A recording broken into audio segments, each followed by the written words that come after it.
材質が鉄でもねこういうふうに、網目状になってるようなこういうねホームセンターでよくね売ってるラックと呼ばれるものですかね。こういう網目状になってたら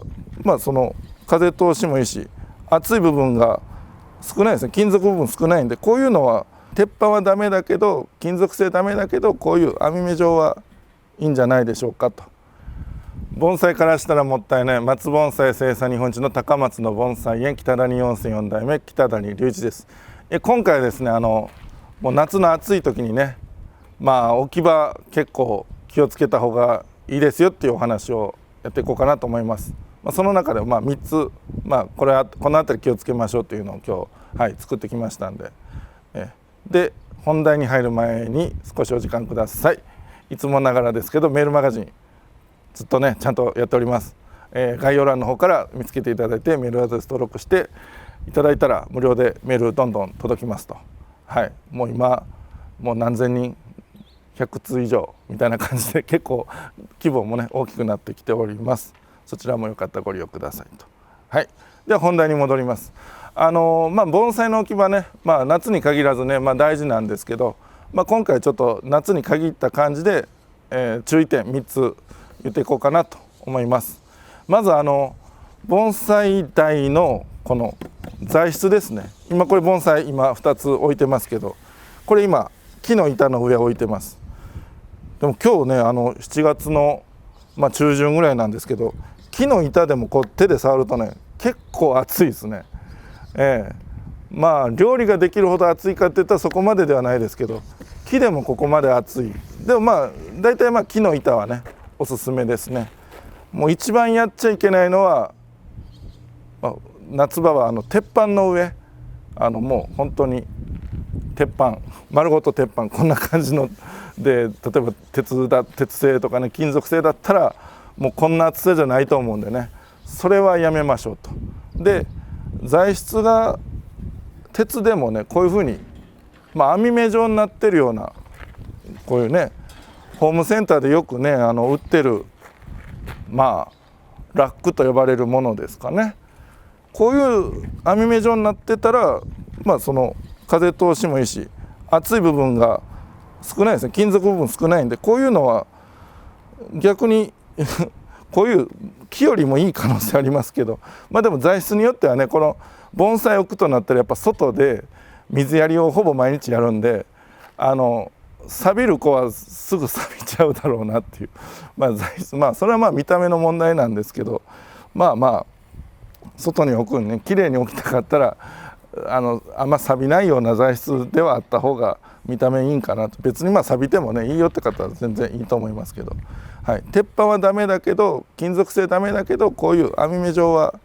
いいんじゃないでしょうかと。で理想はこういうね木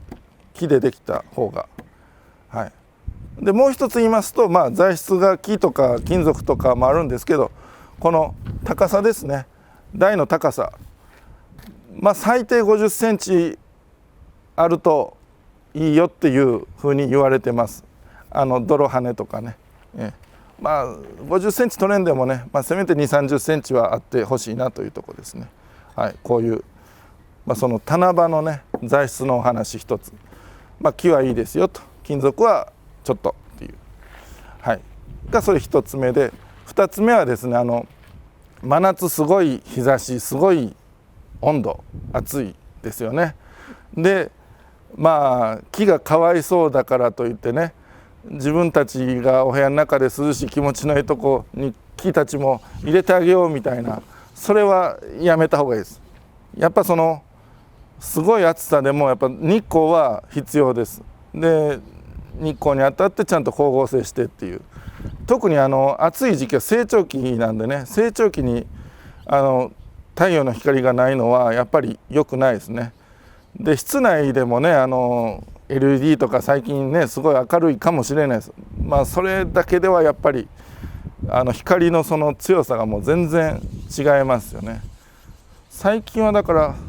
さらにその植物用ライトみたいなのがね出てはきているんですけど、あれ僕がちゃんと試せれてない分ねうかつには言えないんですが、まあ植物用ライトで結構長持ちしてるよっていう方はねおられるんですけど、まあ、それはまた別の話としておいてとにかく暑いからかわいそう、日差し強くてかわいそうと言って室内に入れるのは、まあ、とりあえずもう×で、もう本当にこれはいろいろありますけども×にしときましょう、しっかりとね。はい、置き場は外で。はい、で最後3つ目いきます。今日これ黒松と五葉松置いてるんですけど、黒松は真夏のね炎天下日差しが強い中でも結構持ちます。そんなにそのままでいいです。もう日当たりのいいところで、なんだ日当たりなるべくいいところ置いた方がいいぐらいで、引き換えこちらの五葉松、五葉松でも2種類ありまして、継ぎ五葉松、黒松の台木に、五葉松継いでるタイプとか、強い五葉松に五葉松継いでるみたいなね、そういう系の五葉松は結構ね日差しの中でもギリギリ耐えてくれるんですけど、特にこの種から作ってる未生の五葉松みたいなのはもともと高い山の上の方にあるような品種なんで、涼しいとこなんですね、夏でもね、もともとの場所が。だからこういう子に関しては日差しがねもうずっと当たり続けるっていうのはちょっと危ないです。本当にねなんだろう、枝が枯れてきたりとかね、日当たりのいい方だけの葉っぱが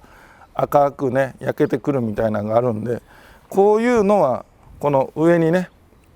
その盆栽の置いてる上に、遮光ネット、光をちょっと遮るネット、パーセンテージいろいろありますね。 50% 遮光とかね 80% 遮光とかありますけど、それは場所によっていろいろ、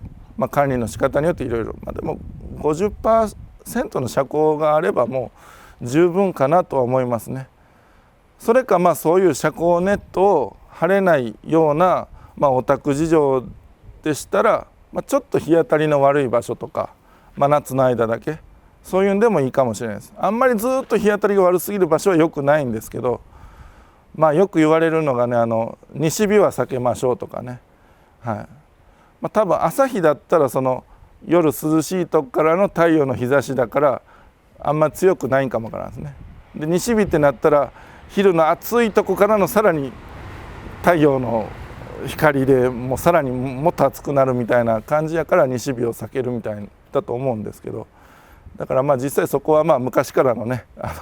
そういうのを習ってね、西日が当たらんとことか、でも朝日が全然当たらんだったらせめて西日ぐらい当てようかっていう考え方もできるんですけど、それはもう皆さんのね大人の事情で考えてくださいと。理想は日当たりのいい場所での遮光ネットですね。それが一番いいかなと思います。はい、そうです。それで3つ全部かな。はい、1つ目はこの奥棚の材質、はい、木材がいいですよとかね、はい、金属にしても網目状がいいですよと。で2つ目が、暑いからといって室内にわざわざ入れるのはやめましょうと。やっぱり外がいいですよと。はい、でも3番目ですけど、